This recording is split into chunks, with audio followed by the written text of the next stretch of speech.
Top of the morning, Dan and Amy. Since Portland is getting so much attention, I found this interview done by Jeff Reynolds over at PJ Media interesting. He interviewed a gentleman named Gabe Johnson, 48-year-old black man who served in the Marines, who was inclined to be positive about the protesters in Portland.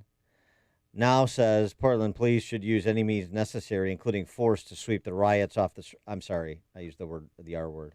It's not a riot, Dan. It's a peaceful demonstration intensified. Thank you. According to the Associated Press. I want to maintain AP style here.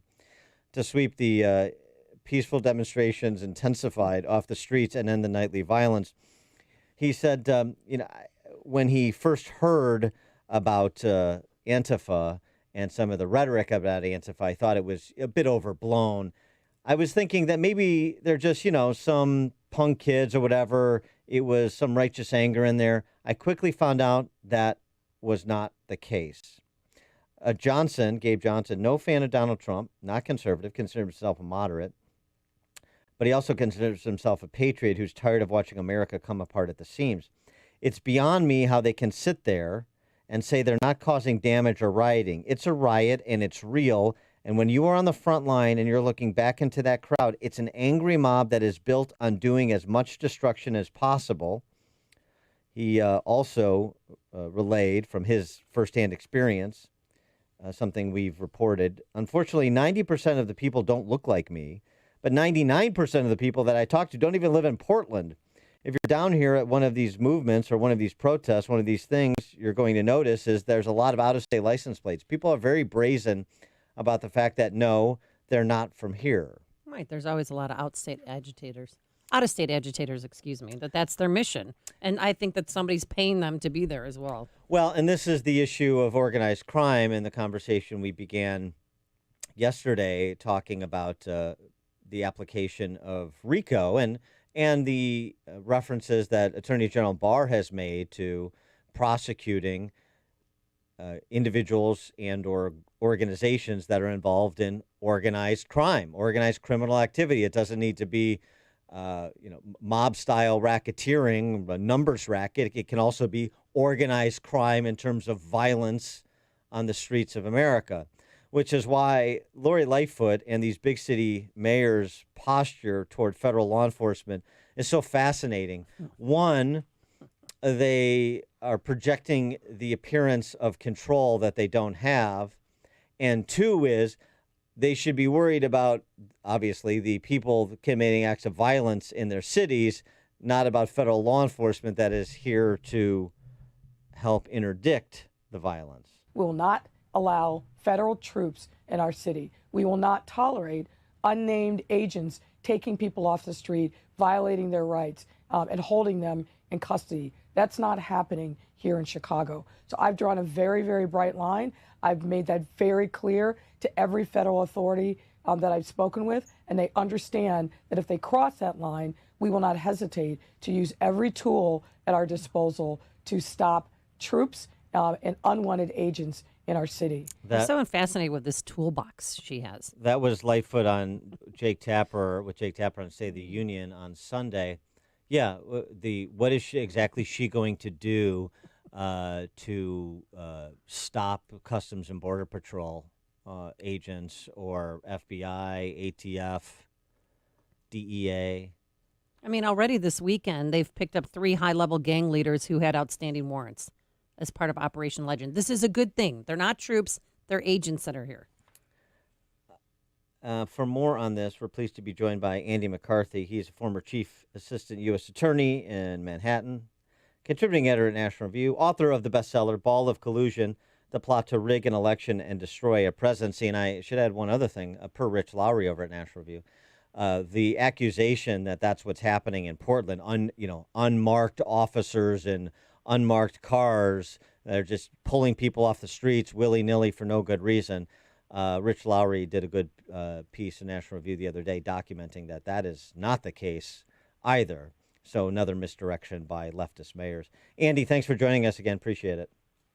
Morning. How are you? Morning. So Lori Lightfoot is drawing bright lines for federal law enforcement officers and agencies, and they know that if they cross the lines that she's drawn, that she brings out the toolbox. Yeah, well, I wanted to make it clear I am not going to permit there to be a total eclipse of the sun today. No matter what happens, that is not happening. On my watch, I am not permitting that.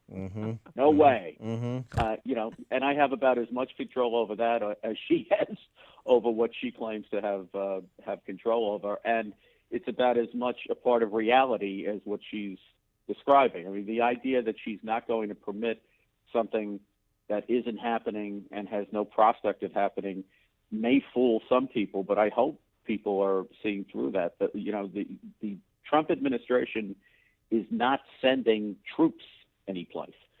Even in Portland, where a federal facility is under attack, and where I think they ought to be charging them with conspiracy to make war on the United States, which is a crime I used against terrorists in the 1990s.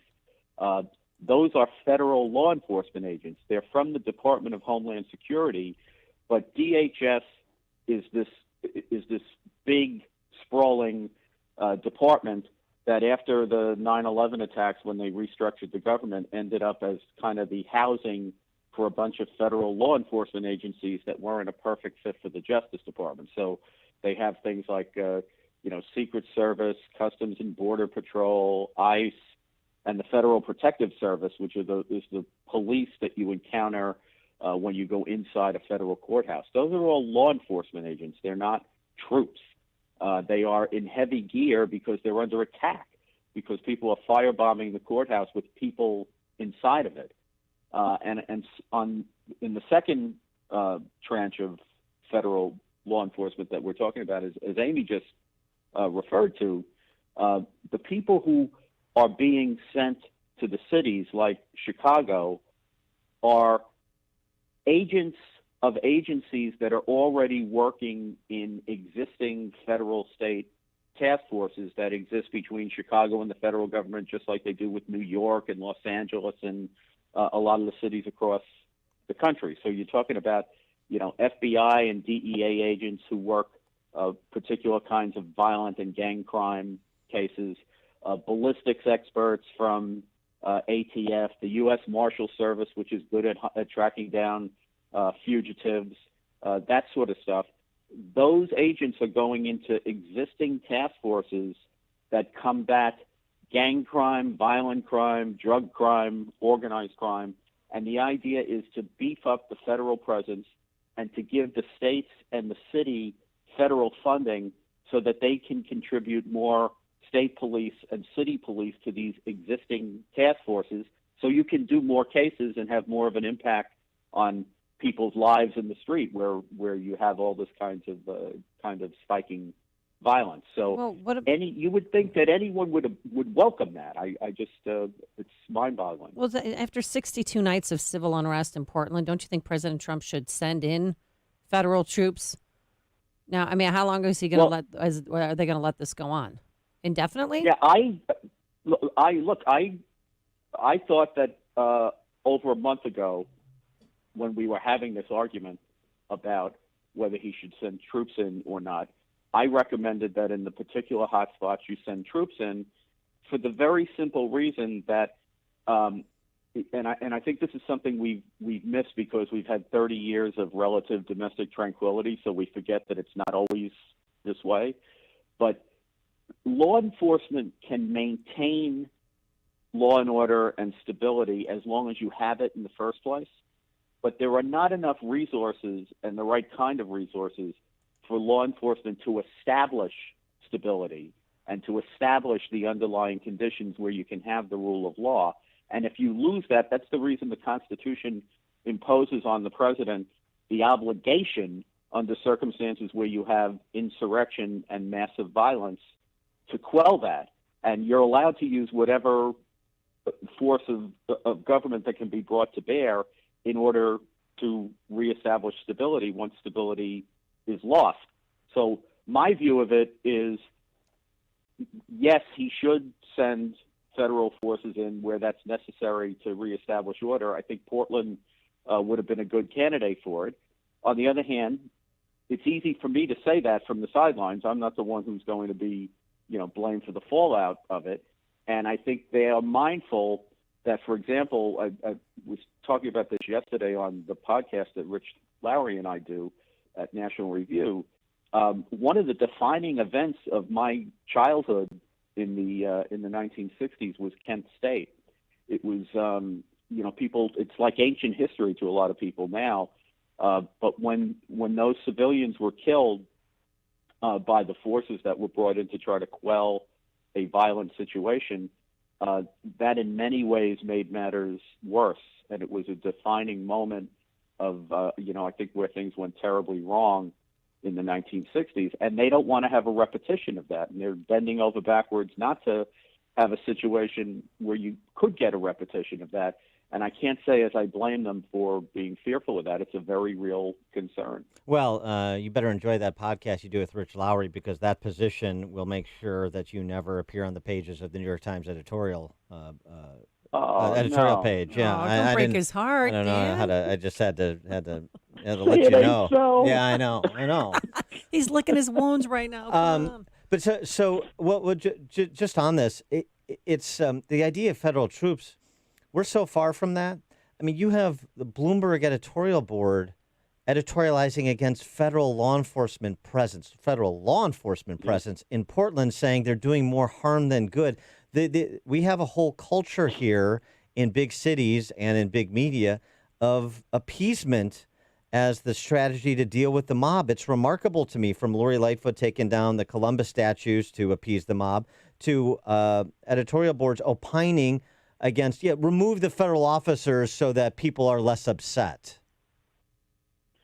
Well, I think if they remove the federal officers, we all know that the building would be destroyed. Yeah, but then they'd be happy after that. Right. They can set up an autonomous But zone how is there. that better? Yeah, How but is that better? well, then we'll see They're what not we'll s- they're not attacking the federal building because the agents are there. They were attacking the federal building. There are always some agents in there, but the agents went there and they beefed up the presence of federal law enforcement agents there because they were attacking the building. Andy, They want the building. They want the side. Andy, let's let them have the police precinct for a couple of weeks. Let them burn down a federal building here and there, and then they'll punch themselves out, and we'll have peace on the streets again. I guess we've gone a long way from broken windows. I guess. You think? How the heck did we I get guess here? so. I want to go back to the other side of the justice system that you were referencing earlier, because I don't think it gets enough discussion, which is the prosecution side. And you talked about you would be moving charges of conspiracy to make war on America against these organized criminals in major cities. And I was watching, I mentioned this the other day, I was watching this documentary on Netflix called Fear City about the mob, which you know a lot about, in the 70s and 80s in New York, and the insight that Rudy Giuliani had after the FBI was sort of briefed on the RICO statute and how to apply it to the mob, to go after the heads of the five families, the so-called commission, and bring down the organizations in toto. And I wonder why we're not using RICO.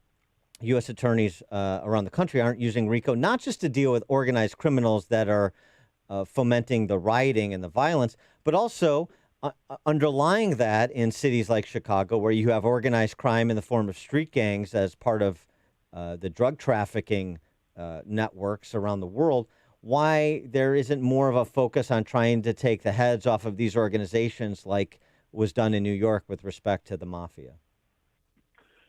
I think the answer to that probably is that RICO, in my experience, and that's even, I had the privilege of being a prosecutor under Rudy in the 1980s, and he really was a pioneer in how you use RICO. It was on the books beginning in 1971, but Rudy had a much more creative and aggressive way of using it than had been used previously.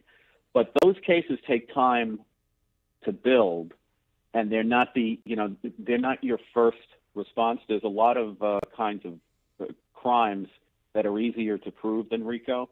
And the thing about RICO that makes it such a great tool for prosecutors is you can prosecute these other crimes, because the idea of RICO is that you belong to what the law calls an enterprise, which is just any kind of association. It can be a very loose one, or it can be even a legitimate organization, but it's an organization that basically earns money through crimes. And the innovation of RICO is that the target of the prosecution is not the underlying crimes, it's the organization, the entity. Right. So you can prosecute the underlying crimes as you build a RICO case against the top players, and that usually takes a little more time because they want RICO to be enforced the same way across the country because it's such an important tool to federal prosecutors. It doesn't stop you from, again, prosecuting the underlying crimes as you go along, and it usually takes more time to build a case against the more insulated, high-ranking people in any organization. Oh, no, I understand. So I wouldn't be surprised, Dan, if that's going on. Yeah, now. but I mean, particularly the street gangs that you've been dealing with for a longer period of time in big cities. I just, if you can get to the bosses of the five families, then you can get to the street gang leaders of established street gangs that are involved in drug trafficking, that are responsible for the preponderance of the murders and violent crime in places like Chicago. And so, these can be parallel tracks, and there's no indication that there is that parallel track. I understand prosecutors don't advertise what they're doing, but you just haven't seen any prosecution along these lines in years and years and years in Chicago and other big cities that I'm aware of. Yeah. Well, I think you'll start seeing them, but you may not see RICO prosecutions first because the federal narcotics laws have very stiff penalties. So if you can actually prove a narcotics conspiracy, which is easier to prove than a racketeering enterprise, and especially if you can trace violent crimes to it, those people get very severe sentences. There ends up being no need to go the RICO route with those guys because you only live once, and right. The penalties that are involved in those cases are very severe. But I mean, you want to take down the entire operation, right? It's not It's not good enough to send Jeff Ford, Keystone Rangers away. You want to take down the Keystone Rangers. Right. Yeah. Right, and you can. Yes. Okay. Well, that's helpful. Andy McCarthy, former Chief Assistant U.S. Attorney, Southern District of Manhattan, contributing editor, National Review, and author of the bestseller, Ball of Collusion, The Plot to Rig an Election and Destroy a Presidency. Andy, thanks as always for joining us. Appreciate it. Have a great day. Take care. Take care. You too, and he joined us on our turnkey.pro answer line. There's only one radio show in Chicago talking about today's biggest stories and telling you what they really mean. That show is this one, Chicago's Morning Answer on AM 560, The Answer. My wife and I have had this conversation 700 times. Honey, where would you like to go for dinner? Oh, I don't care. Whatever you think. Okay, how about Restaurant 1? Oh no, definitely not Restaurant